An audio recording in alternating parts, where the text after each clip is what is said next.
Yeah, talk about a bad day at work. This is another kind of work rage.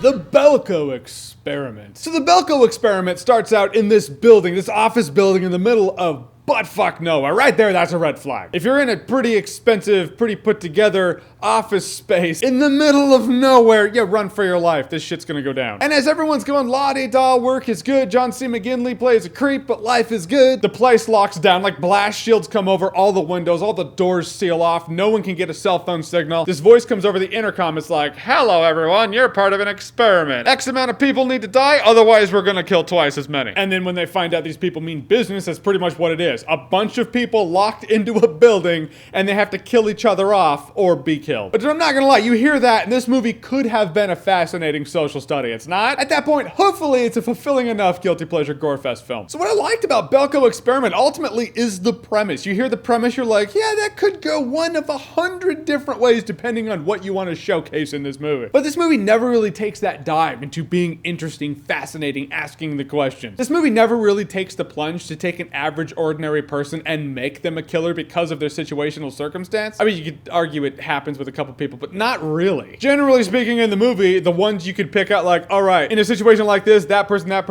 they're gonna get alpha male dick, and they're gonna try to alpha male dick everybody and kill people. And in the movie, those ones do. This movie also has some cheesy ass dialogue, overacting, and some bizarre ass cartoon characters. Like John C. McGinley, right when you meet him, you're like, you're creeping out, but you're a cartoon creep. And if that's what the movie's going for, great, but it's not funny enough to actually be satire. You just watch it, you're like, this looks like it's the makings of a bad movie. Kind of like some of these people in the movie, they're bad actors. They're just extras who, like, this guy's supposed to be crying because he's really stressed out, but his cry is so cartoon cry, which again would work if this movie was funny or clever enough to be satire or a comedy. It's not. Like, there's this stoner dude who always says man, like, hey man, they're putting it in the water, man. I'm like, what are you, a 90s stoner? What year does this take place? Oh, they all have droids and cell phones, so it's not the 90s. So tonally speaking, it was just up, down, and all over the place. When the shit goes down, it's actually pretty entertaining. And that's where it's just guilty pleasure territory. Like, have a couple beers with some buddies, like, hey, let's watch Belko Experiment. Then you watch it, you get out, you're like, all right, cool, we watched Belko Experiment. Like, the dicks are dicks, the nice people are passive, and the people in the middle are conflicted. But that's what it is. None of the nice people really become conflicted, or maybe dicks, and none of the dicks really become conflicted and then maybe nice people. There is a character who is in the middle, but he's one of the conflicted, and it doesn't really